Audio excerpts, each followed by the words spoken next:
Bonjour à tous, on part ce lundi sur l'hippodrome de Cagnes-sur-Mer pour une nouvelle émission Quintet Flash et c'est un Quintet Plus dans le prix du Languedoc. C'est un handicap toujours très intéressant à étudier, réservé à des chevaux âgés de 4 ans seulement. La distance est 2150 mètres et ils vont évoluer sur le gazon, les 16 partants de cette épreuve.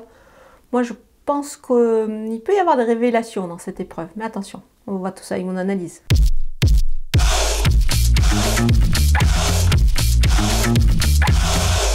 On attaque avec mes bases numéro 6, New Ruler. C'est vraiment un modèle de constance ce cheval depuis ses débuts en compétition. Je pense qu'il va bien courir ici pour sa première dans un handicap. Il me paraît pris à une valeur qui lui laisse vraiment une première chance ici.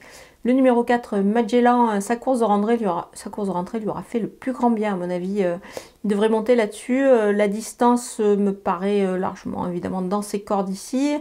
Un poids un petit peu en baisse. Du coup attention, et à mon avis il ne va pas taper loin. Le numéro 1, l'Acajou, il est désormais certes plus chargé dans les handicaps, mais attention, il a démontré qu'il avait quand même, à mon avis, une certaine marge de manœuvre dans cette catégorie. Donc sur une distance qui lui convient, on va évidemment s'attarder sur ses chances. Les opposants avec le numéro 2, Amanzora, elle vient de bien courir sur ce tracé, dans un lot qui, à mon avis, tient la route. Je pense que pour ses débuts dans les handicaps, il faut évidemment la surveiller de très très près. Elle a un poids de méfiance, donc voilà, on va la surveiller ici d'entrée de jeu. Le numéro 16, Isla del Sol, alors certes pénalisée de 3,5 kg sur sa victoire dans un handicap un petit peu moins relevé. Moi je pense qu'elle a les moyens de franchir un cap dans cette épreuve. On va la suivre. Le numéro 10, Wican, il est en forme et plutôt régulier quand même. La distance devrait lui convenir, même s'il a surtout couru sur plus long récemment. Voilà, on va le surveiller très très près. Le numéro 9, Vidalgo, il vient de se balader sur une distance un petit peu plus longue. Plus 3,5 kg évidemment sur cette victoire, ça change un petit peu la donne. Mais je pense qu'il peut encore avoir son mot à dire dans cette épreuve.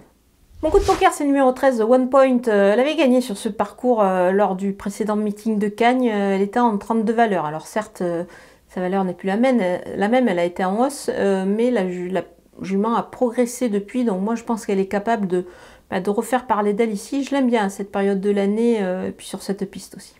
Les outsiders avec le numéro 12, Inclination, si la piste sèche un petit peu, elle devrait être mieux que précédemment à mon avis.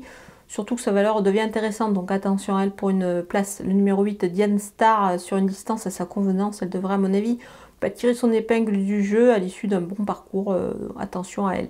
Le numéro 3, Bellafonte, sa valeur a été revue à la hausse dans les handicaps. Il faut voir dans ce lot. Donc on le glissera plutôt dans une combinaison élargie. Le numéro 15, la Mazelle, depuis son arrivée en France, cette fille du champion américain Justify est à suivre. Moi, je pense qu'elle est capable de performer encore, mais plutôt quand même aussi pour une place. Le numéro 7, Gauguin Space, une rentrée nécessaire. Alors, il doit montrer un petit peu des progrès, évidemment, là-dessus. Donc, c'est pour cette raison que je vais le laisser plutôt en fin de combinaison, ce cheval-là. On termine avec les délaissés et le numéro 14, Morphe One. C'est une rentrée pour son nouvel entourage ici. Il faut voir à cette valeur si il a sa chance. Moi, je vais le regarder courir ici cette fois. Le numéro 5, Beautiful Memory, c'est une rentrée sur une distance peut-être un petit peu longue pour elle. Donc on va la regarder courir, on va attendre le prochain coup. Le numéro 11, Clé, plus 11 kg sur l'échelle des poids. Alors, il semble un petit peu coincé désormais, à mon avis, dans le handicap.